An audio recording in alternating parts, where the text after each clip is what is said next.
Welcome to an introduction to financial planning. My name's Tony Isello. I'm a qualified financial advisor and I work with a great bunch of accountants, tax agents, legal and property specialists. This Einstein looking fellow here has a pretty simple success message. Make money and don't spend it. Very true, but probably not that helpful. But today's presentation will be helpful to you. It's designed to be educational, non-technical and should only run to about 10 minutes. We want to give you a picture of what financial planning is really about, and by the end of the session you should have a pretty good idea of what the elements are and more importantly how they fit and work together. So let's begin. Now, to help me explain the process, I want you to close your eyes and draw a picture of a tree in your mind. Use your powers of X-ray vision and look through the walls and create a complete picture of a tree. Once you've got that complete picture of a tree from top to toe, hold it and then open your eyes. Okay, here's mine. Here's the top of my tree, and here's the toe of my tree. Financial planning's a bit like that tree. Sometimes we see the top bits, but there are other parts just as important below ground. Okay, let's have a quick look at the top of the tree. Each investment option is different. It provides different results at different times according to the nature of the investment and your appetite for risk. It's full of the stuff the media loves to report on: booming property and share markets, falling interest rates, all of the highs and all of the lows. Now, it shouldn't be any surprise that investments, whatever they are, have good and bad times. We don't freak out just because the season changes. Investment results are important, very important. When people think about their financial plans, they can be misled into believing that this is the complete picture. But we know better now, don't we? There are other bits to consider. Let's have a quick look at the base of the tree. It makes sense that your tree has to be grounded and draw from the roots. There are 6 major primary roots. Each plays an individual role, but each also interacts with the other elements. So let's have a look at each one now and then return to the investment side. The first element that we need to look at is budgeting. Budgeting for a surplus. Without creating a surplus, you can't improve your position. You really must spend less than you earn. Once you have a surplus in place, you can make decisions as to where it goes.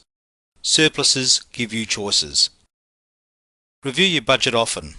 Talk to your advisors. Maximise government incentives and benefits. Seek advice on ways to reduce tax. Review the big expenses, including interests and finance costs. Make sure that your money works harder. Automate your savings by paying yourself first. Create a surplus, no matter how small, and do it often and do it regularly.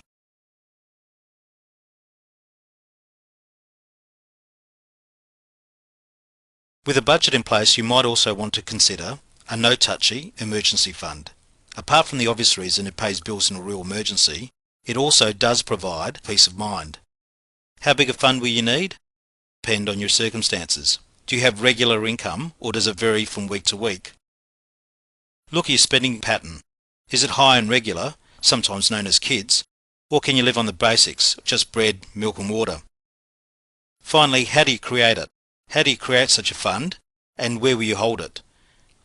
And if you can't create a fund easily, perhaps you'll want to consider some advice in that arena.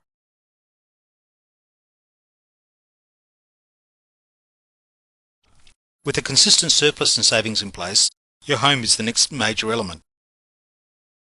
Whilst it doesn't usually provide income, it does provide something that is valuable: capital growth. Over time, the property value grows, and your equity also grows. It's access to this equity that opens up investment opportunities. Now, your house is usually the largest investment and the creator of the biggest debt, and it's the worst type of debt. It's non-tax deductible, and that makes it expensive. Because it's expensive, it impacts on your surplus. So what can you do about it? How can you reduce the cost of that debt? How can you pay it down faster? How can you make it much more tax effective? The options will revolve around your own circumstances, but there are strategies available to you, including debt recycling, debt consolidation, and the use of tax-effective investments. You're on a roll. Life's really happening. Good things are happening. Your life has some structure and it's bearing some financial fruit too. You've got financial assets in place. Firstly, you've got an income that allows you to create a budget surplus. You'll also have an emergency fund, maybe in the shape of some investments, and, importantly, you've got a home. Now that you've got all these assets, you'll need to start to consider protection. Good things happen in life, and unfortunately, but realistically, bad things happen too. And I'm not just talking about a cough or a cold. I'm talking about premature death, cancer, stroke, heart attack, major accidents, the nasties. I'm sure you can think of someone who's been thumped by life. So it's time to act by looking at what strategies you have in place. What's your plan if? So if something happens, what will you do? Will you crash with a mother-in-law? Will you sell your home? Will you rely on Centrelink payments? How about busking in the mall, or will you send the kids out to work? For most people, the answer lies in insurance, but the question is, what can you afford to lose? What is it that you will insure? Will you insure your income? Will you just cover the bank loans? Do you want to protect your investments? A review of your insurance and protection strategies are certainly part of a strong financial plan. The only thing that is certain in life is death and taxes.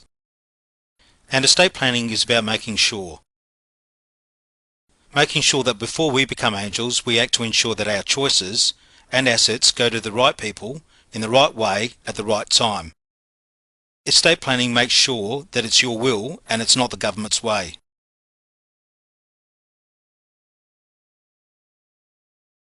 So you know you can't take it with you, and that means you're going to have to take some steps to protect your family.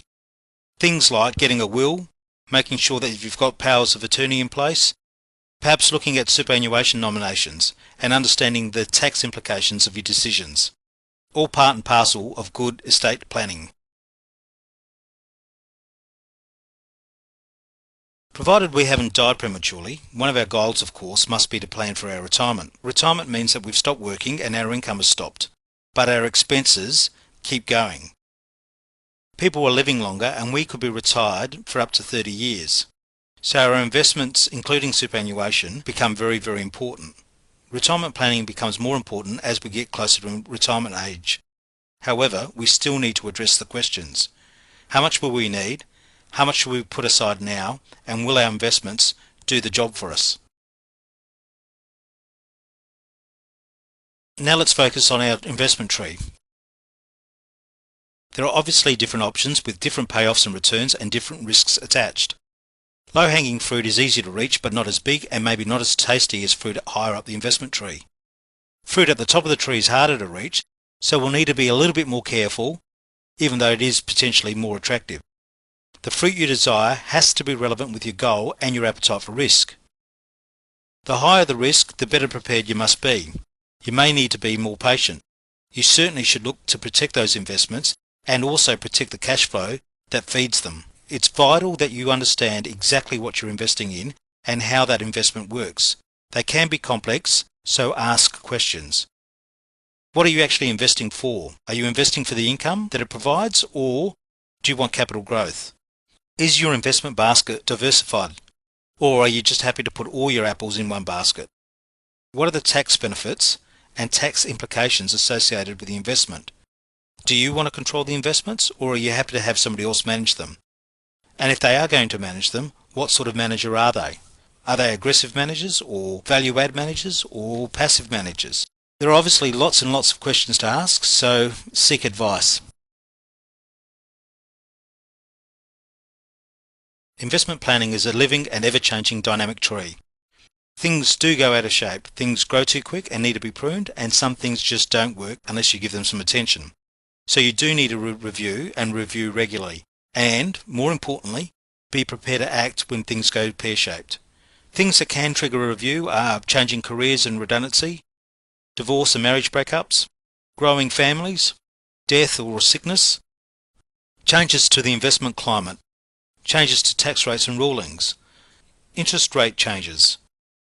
All of these things and more can potentially affect your investment tree, so it's important that you do review and review regularly. There's an ancient proverb that asks the question, when's the best time to plant a tree? 20 years ago. Of course, that brings us to the other question, when's the second best time to plant a tree? As soon as you can.